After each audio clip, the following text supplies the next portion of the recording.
nós vamos orar, falar com Deus, né? Tem nada melhor do que a gente falar com Deus. Ô Senhor, Deus e Pai, eterno, justo, todo-poderoso, fiel, tremendo, maravilhoso, bondoso, cheio de paciência, como o Senhor é paciente. Se não for a paciência do Senhor, nós já estaríamos destruídos, aniquilados, porque nós somos cheios de rusgas, cheios de caprichos, de mimos, e às vezes a gente, na grande maioria das vezes, a gente quer levar tudo isso para Deus.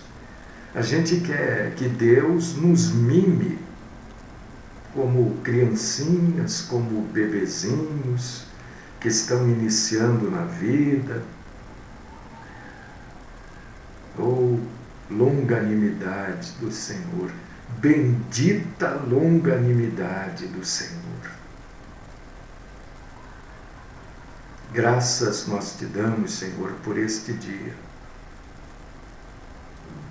Graças nós te damos por tudo que já fizemos neste dia e por tudo aquilo que ainda vamos realizar. Ajuda-nos, Senhor, a cumprirmos este dia no centro da tua vontade, boa, santa, agradável e perfeita. Fala conosco, Senhor. Dá-nos a instrução da tua palavra, sem a qual nenhum de nós conhece ao Senhor.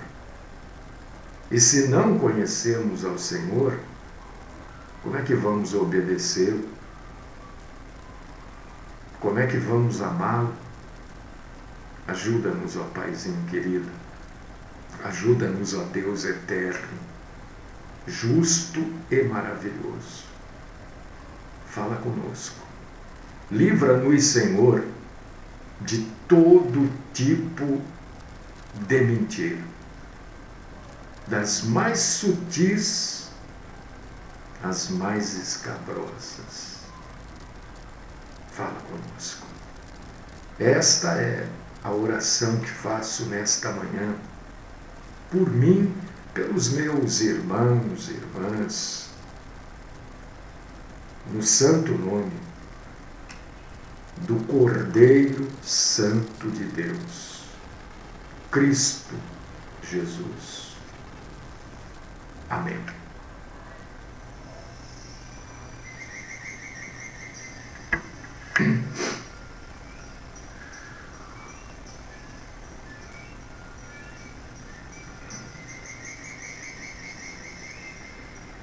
Olha, deixa eu falar uma coisa para vocês. Programação Graça e Paz, e a gente utiliza dela para cultuar a Deus, é independente. Não devemos obediência a nenhum dono. O Senhor aqui é Jesus Cristo. Nenhum patrão, nenhum presidente.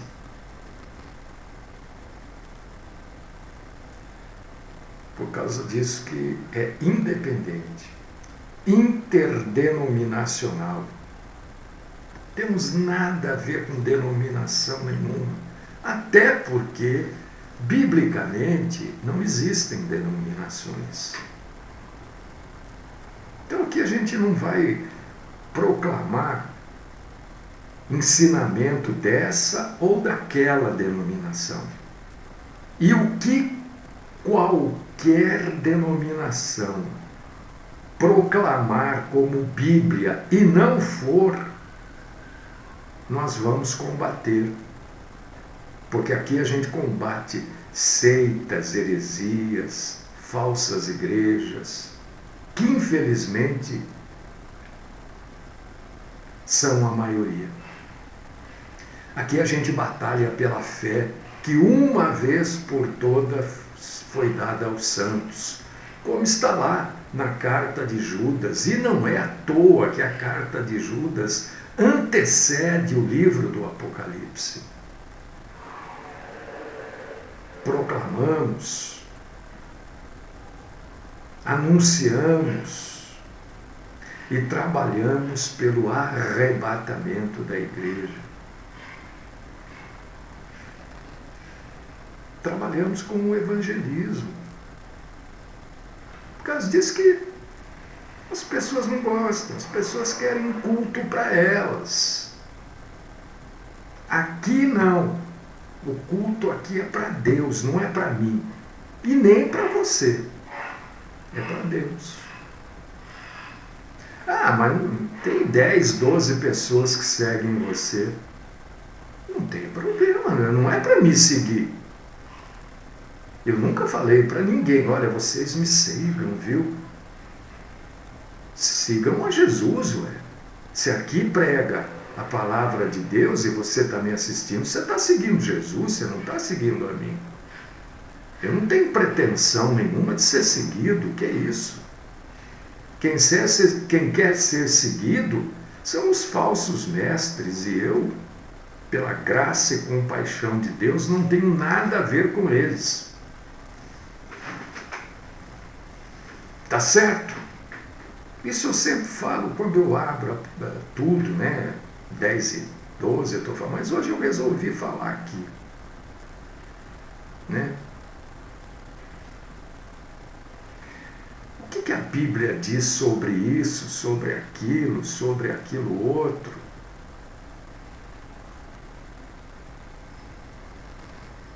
Deve ser observado que os justos, justo é todo aquele que é justificado por Cristo Jesus, é o único que justifica. Então, os justos não receberão sua recompensa final, nem os não justos o castigo final, enquanto não realizarem, enquanto não se realizarem as suas respectivas ressurreições. Haverá a ressurreição dos justos e a ressurreição dos não salvos.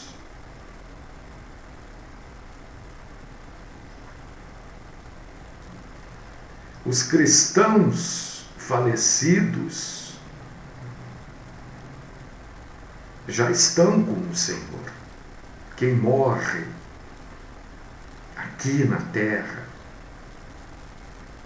vão para o Senhor, mas ainda não receberam o galardão, ou os galardões finais, ou o galardão final.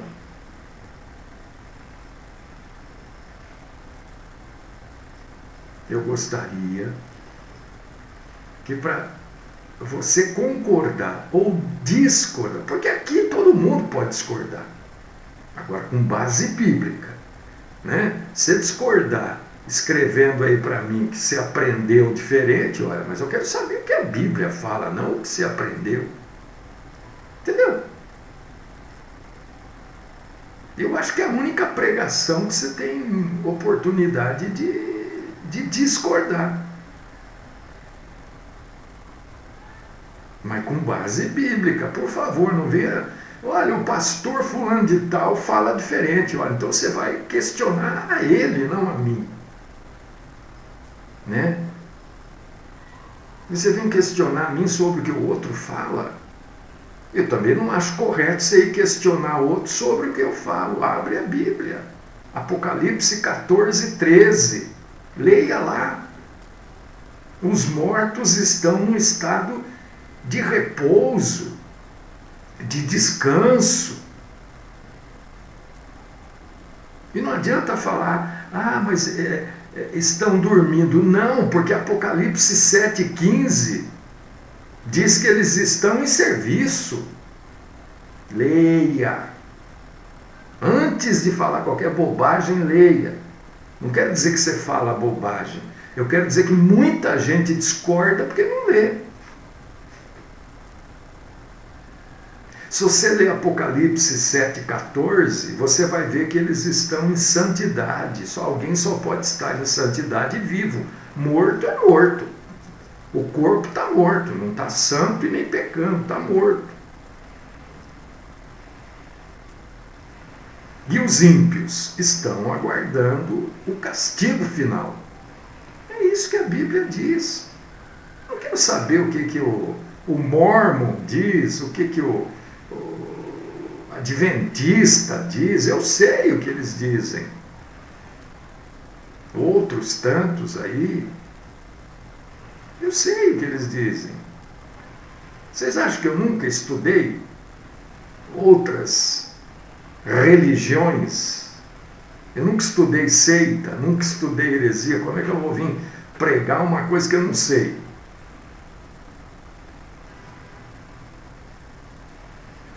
A Igreja Católica, aí curiosamente eu estive com um padre no sábado, Padre Florentino. Padre Florentino, ele é vigário da igreja ali do Gargantilha, Recanto dos Dourados, uma pessoa extremamente simpática, né? Padre Florentino, não tem problema nenhum conversar. Converso com um padre natural. Vamos falar de Bíblia? Falamos de Bíblia, não tem problema, eu não fujo de embate nenhum.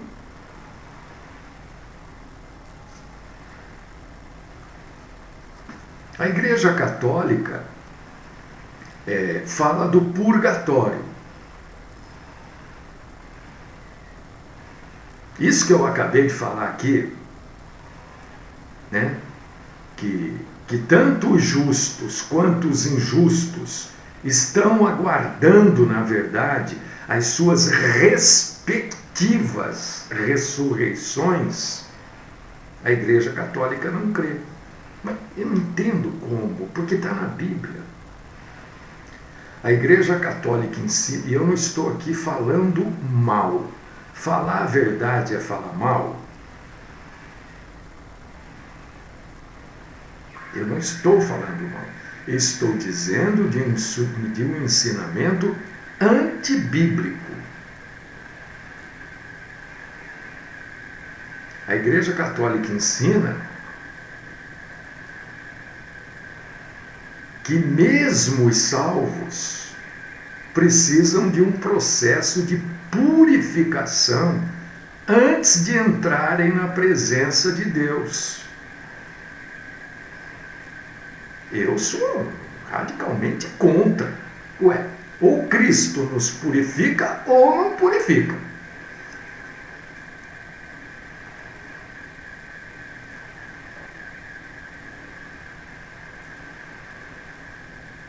Eles também creem, né, que uma vez salvo, salvo para sempre. Eles também creem que sem santidade ninguém verá o Senhor. Então eles creem que para ser salvo para sempre e para ver Jesus, precisa passar para ver Deus, o Pai, precisa passar pelo purgatório, aonde os crentes carnais e imperfeitos se purificam.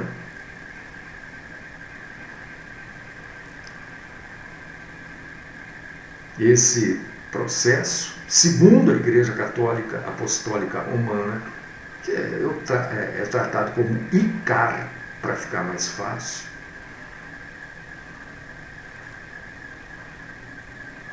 este processo vai durar até o milênio. Só que não existe isso na Bíblia, irmãos e irmãs, não existe isso na Bíblia. Isso não é bíblico. Existem coisas contra isso, não a favor disso. Você vai falar, mas então como que a Igreja Católica acredita? Por que a Igreja Católica, se você for ver a história da Igreja Católica, né, é uma história, né, de envolvimento com política, e aí com riquezas e falcatruas.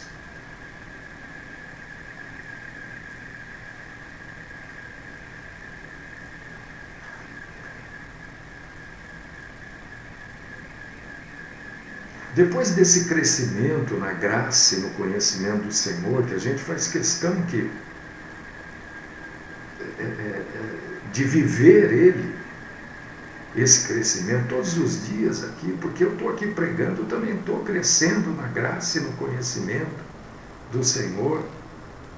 Nós vamos partir um dia aptos para o céu.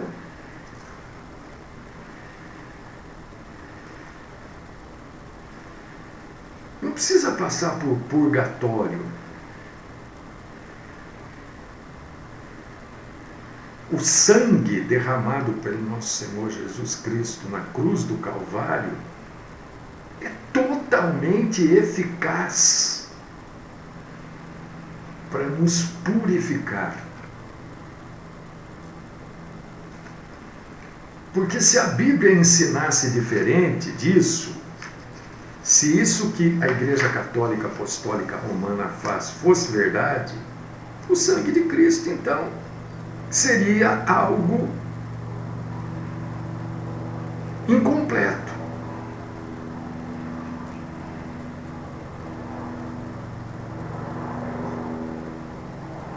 Então, crer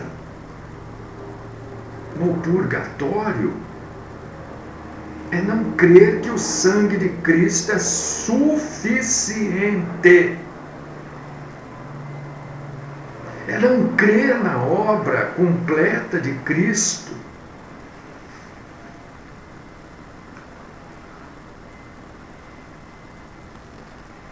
A Bíblia Sagrada, queridos irmãos, deixa eu ler o que o irmão Márcio escreveu. Eu li um livro sobre o purgatório da minha tia, professoras de sociologia, e não tinha um versículo bíblico defendendo o purgatório. Porque não tem mesmo, né, irmão? Viu, Márcio? Não tem versículo. Eles podem até achar algo que na visão do catolicismo romano seja uma defesa, mas texto no contexto não tem. Entendeu? A Bíblia diz, o Novo Testamento reconhece apenas duas classes de pessoas: as salvas e as não salvas. O destino de cada classe é determinado na vida presente, não depois, é agora. Quando cada classe, ou a classe dos salvos, ou a classe dos não salvos, né, a morte termina um período ou outro. Termina o período do salvo aqui na terra, ou termina o período do não salvo aqui na terra também. Vindo em seguida, ou melhor, o julgamento. É só você ler Hebreus 9, 27. Eu não leio as passagens, porque o nosso tempo aqui é bem marcadinho. Mas eu indico aonde você vai ler. Hebreus 9, 27. Ou, né? É bom ler as duas. 2 Coríntios, capítulo 5, versículo 10. Dá uma lidinha.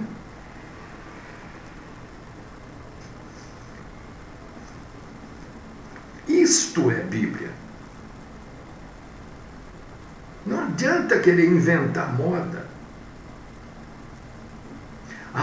mas existem pessoas salvas no catolicismo pela misericórdia de Deus. Olha, a misericórdia de Deus com relação à salvação, não sou eu quem determina quem é salvo e quem não é salvo, hein? Não sou eu. Graças a Deus não sou eu. A gente fala baseado naquilo que a gente conhece da Bíblia. A misericórdia de Deus está depositada em Cristo Jesus. Você precisa entender isso. A misericórdia de Deus não é assim. Ai, Deus olha e fala, não, mas eles são tão bem intencionados, olha, eu vou salvar eles. Não é assim. A misericórdia de Deus está depositada em Cristo Jesus. A própria Bíblia diz, eu não sei exatamente aonde, mas diz. Né? Não há um outro, acho que é Hebreus, viu? Não posso estar errado. Um outro nome pelo qual importa que sejamos salvos debaixo do sol, a saber, Cristo Jesus. A misericórdia de Deus está depositada em Cristo. A justiça de Deus está depositada em Cristo. Isso precisa ser entendido e compreendido.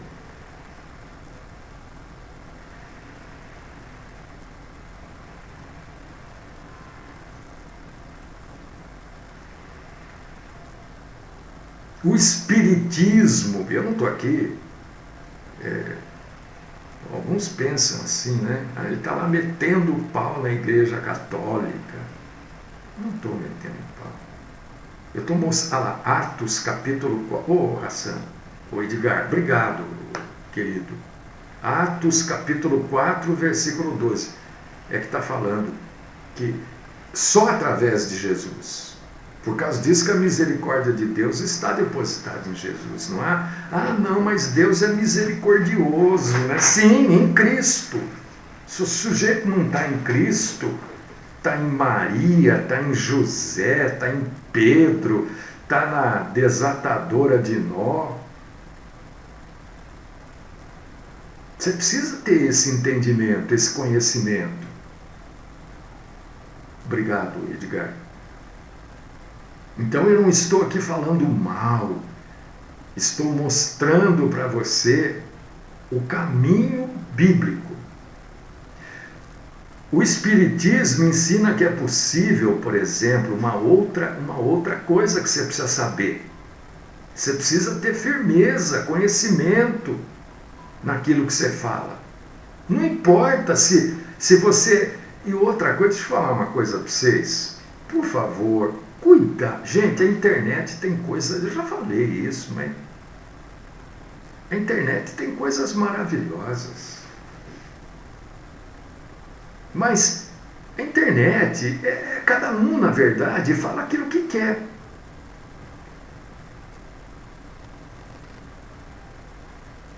Aquilo que ele acredita.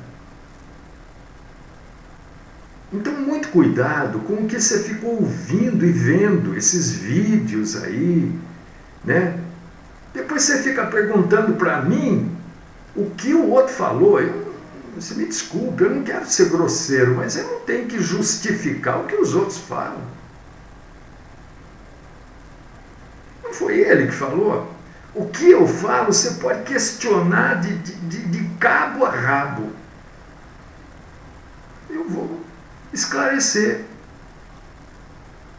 Ou vou buscar esclarecer. Agora, eu tenho que explicar o que o outro falou, ou se eu concordo ou discordo do que o outro falou. Me desculpa, mas é chato isso, sabe? Ah, pastor, eu quero uma segunda opinião. Tudo bem, então tenha você a segunda opinião, a terceira, a quarta. É um direito que você tem, mas eu não tenho que ficar explicando o que os outros falam. O Espiritismo ensina que é possível alguém se comunicar com os espíritos de pessoas falecidas.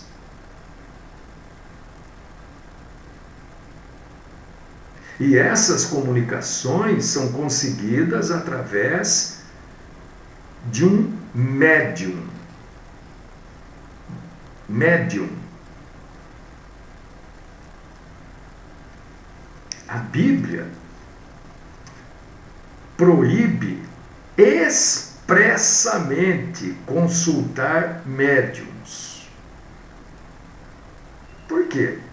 Porque Deus não quer que você fale com o espírito de alguém que já morreu? Claro que não. Porque é impossível a comunicação. E se você se propor a isso, você vai ser enganado. Por causa disso que Deus proíbe expressamente esse tipo de comunicação, entre aspas. A Bíblia diz, olha, em Levítico capítulo 19, versículo 31, capítulo 20, versículos 6 e 7, Isaías capítulo 8, versículo 19, que quem se mete, quem se envolve a conversar com alguém que já morreu, vai ser enganado. Vai mexer com algo que não conhece e que não tem controle sobre esse evento. Não existe o dom de mediunidade. Isso é mentira. Não adianta os espíritas, não adianta. Você está vendo o que é texto fora do contexto? Você falar alguma coisa fora do contexto, fora do bojo em que aquilo foi escrito, o motivo pelo qual aquilo foi escrito. Não adianta citar o exemplo de Saul, que está lá em Crônicas, primeiro das Crônicas, 10, 13. Saul foi enganado.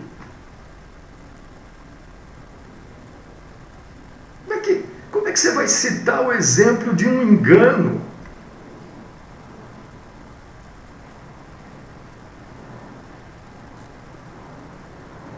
Ele foi consultar uma feiticeira. A gente não pode entender, não, né? Porque a gente vai estar cometendo o mesmo erro que Adão e Eva cometeram. Olha, vocês comam este fruto, não. Aí chega o demônio, aí chega Satã e diz assim, sabe que ele não quer que vocês comam, senão vocês vão ficar que nem ele. Vocês vão saber tudo, conhecer tudo. Aí vai lá e come. Vai lá e erra. Deus, o eterno, o grande eu sou, só Deus pode usar esse termo, eu sou. Só Ele pode usar. Nós podemos usar eu estou, porque nós não somos nada. Eu sou médico. Não, você não é médico. Você está médico. Eu sou advogado. Não, você está advogado. Agora, depois que você morre, você não é médico, você não é advogado, você não é gari, você não é pastor. Depois que você morre, você é uma alma perante Deus. Só Deus é eternamente. Ontem, hoje, será amanhã. E Deus tem o controle sobre tudo e sobre todos. Deus é o Senhor da vida e da morte. De posse desta verdade bíblica,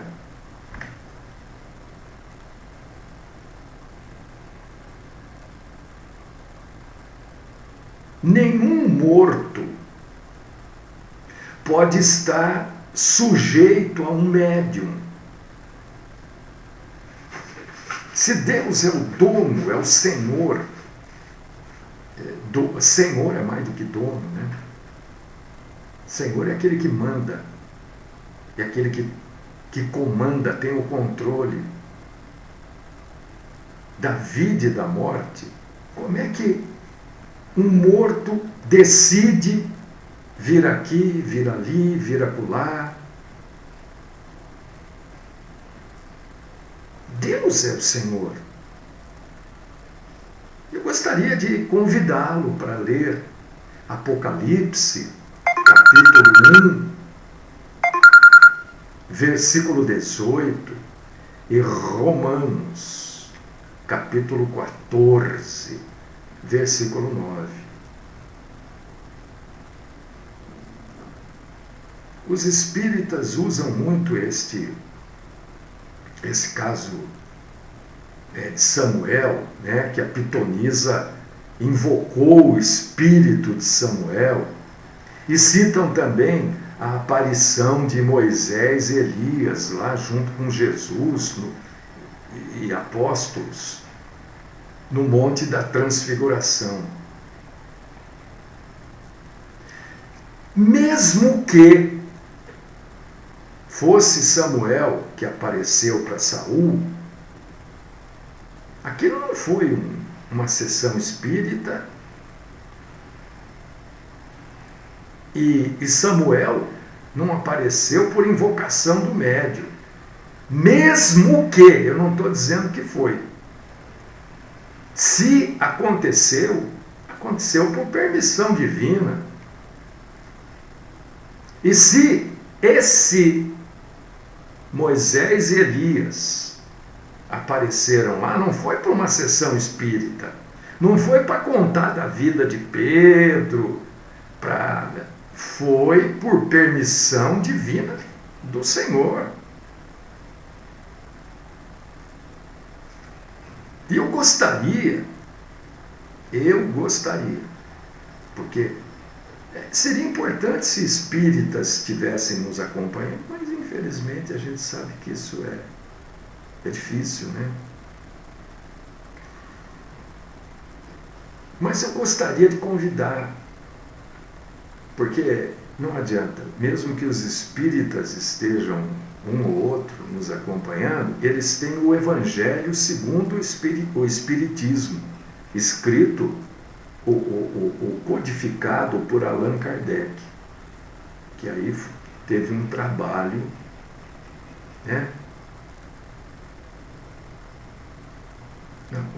Irmão, eu estou dizendo, mesmo que,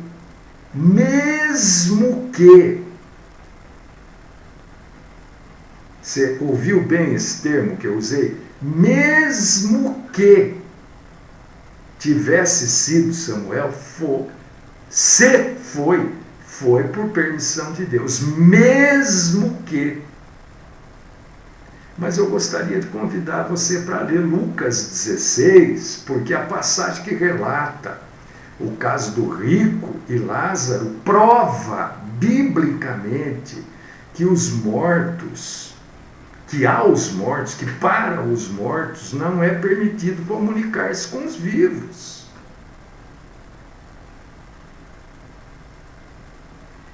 Ali está claro. A Bíblia não se contradiz. Ou o sujeito não entende, né?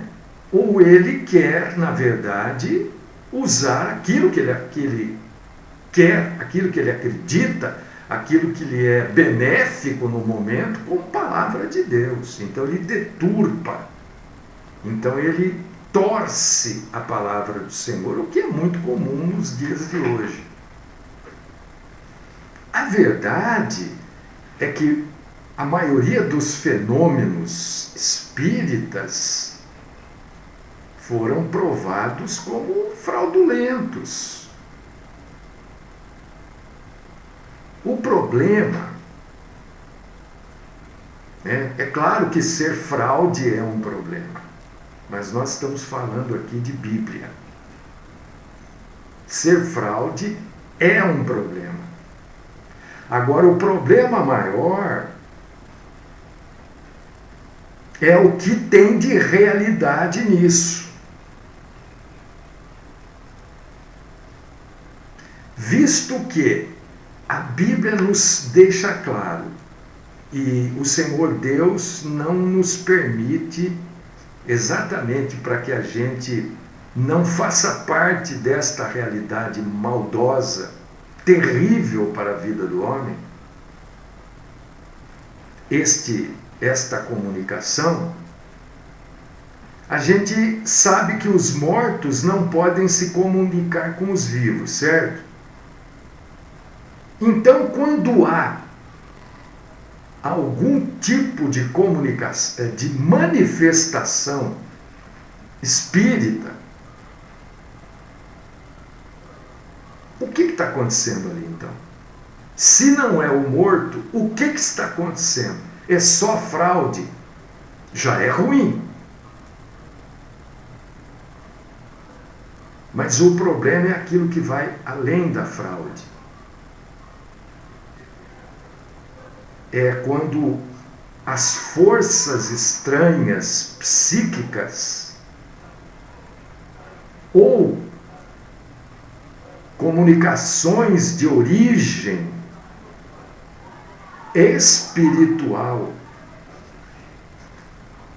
mas mentirosa, se apresenta aos homens e os homens creem.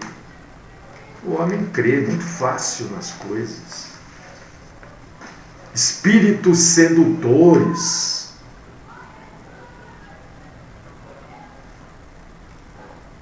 Isto engana a pessoa. E a pessoa vive dependente deste engano depois. Gostaria de convidá-lo a ler 1 dos Reis 22, 22. E 1 Timóteo 4, 1.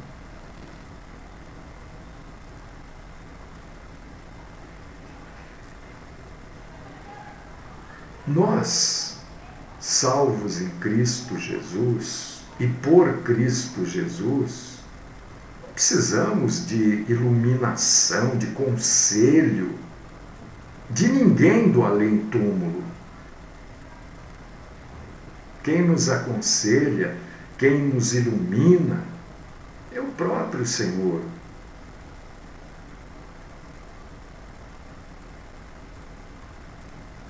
Então a pessoa muitas vezes está sendo iludida por um demônio.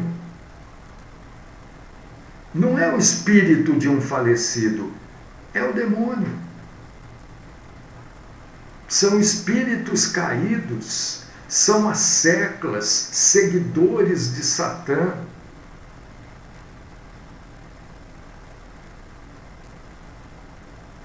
Que estão falando com você como se fosse o seu pai, seu irmão, seu parente que morreu. Mas como que eles sabem tudo isso? Ninguém perguntou. Interessante, né? A pessoa faz uma correção de algo, mas não pergunta o que é para perguntar. Como não pergunta, eu mesmo respondo. Porque é uma dúvida que deve haver. Né? Como é que esses espíritos sabem?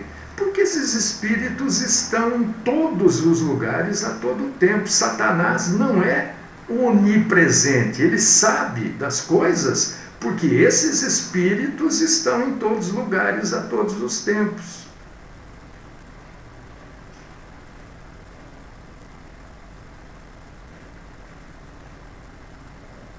Exatamente, Márcio, eu até concordo com você, viu, que quando se codifica a palavra de Deus, essa codificação, eu concordo com você sim, concordo sim. Essa codificação não tem inspiração do Santo Espírito, porque o Santo Espírito já teria mandado, né, teria inspirado a codificação e não a Bíblia e depois a codificação. Concordo com você, concordo sim, Márcio. Então, não se envolva com essas coisas. Se você se envolveu, eu fui envolvido também, muitos anos atrás.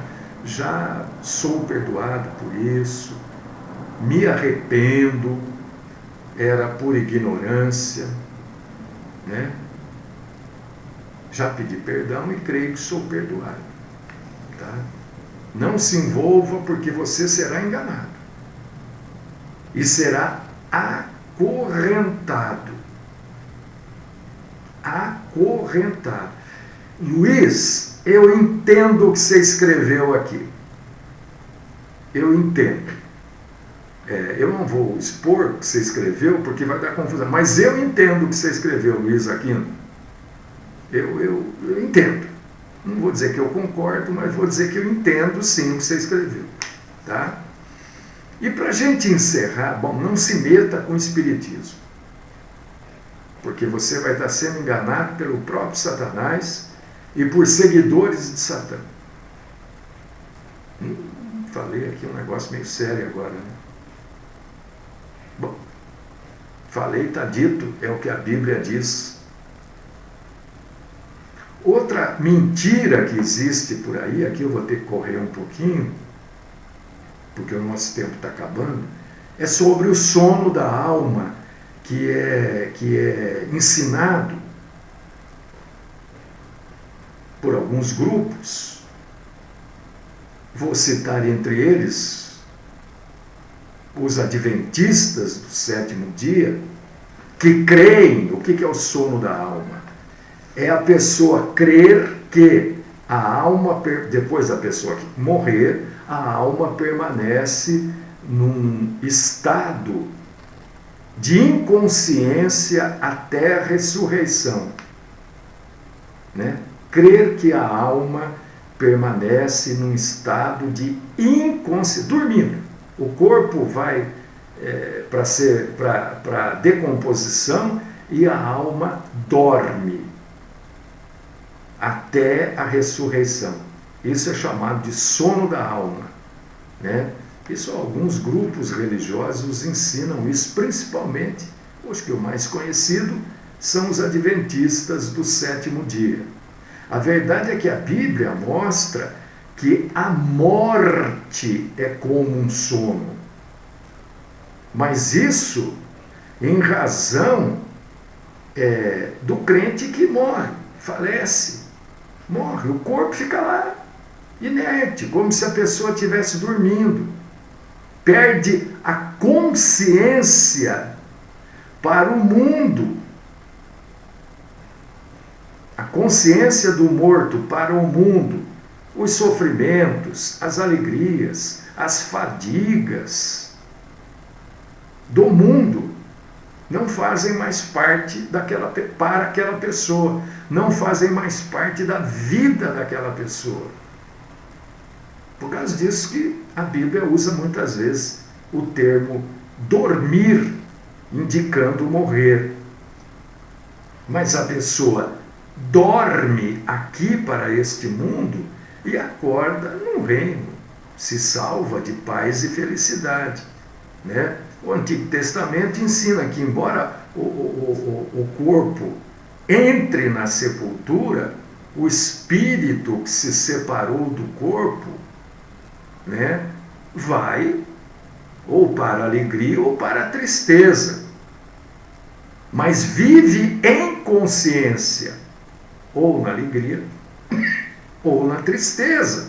É só você ler Isaías, capítulo 14, versículos do 9 ao 11, Salmo 16, 10, Lucas, que eu já citei aqui, 16, né? 2 Coríntios 5, 8, Apocalipse 6, 9. Então, não é correto, não é bíblico este ensino do sono da alma, que morre e fica lá guardando a ressurreição, a alma dormindo. A alma não dorme, que dorme é o corpo. A alma, né? A alma aí seria o espírito, né? A Bíblia às vezes confunde, não é que confunde, usa os dois termos para a mesma coisa. Para espírito, às vezes a Bíblia usa a alma, entendeu? Mas espírito não dorme. Dorme é o corpo que cansa, desgasta, né? Mas a alma não dorme, a alma não existe cansaço para isso. Deus e todos os anjos e todos os espíritos não dormem. Para eles o tempo não existe. Então que este pequenino esclarecimento a respeito de algumas coisas que a Bíblia diz sobre esses assuntos, que tenha te ajudado, que tenha feito você crescer um pouquinho mais, que você tenha crescido um pouquinho mais na graça e no conhecimento do Senhor, e que você possa usar isso, né, para defender a Bíblia e defender a verdadeira doutrina bíblica frente a tantas loucuras que existem por aí. Deus querido, Pai Todo-Poderoso, louvado, glorificado é o Senhor. Senhor, que tudo isso que foi dito aqui tenha sido verdadeiramente para o nosso crescimento na graça e no conhecimento do Senhor. Ajuda-nos, Senhor, a continuar defendendo a Tua santa palavra. Não importa quem falar o contrário ou o que for dito contrariamente.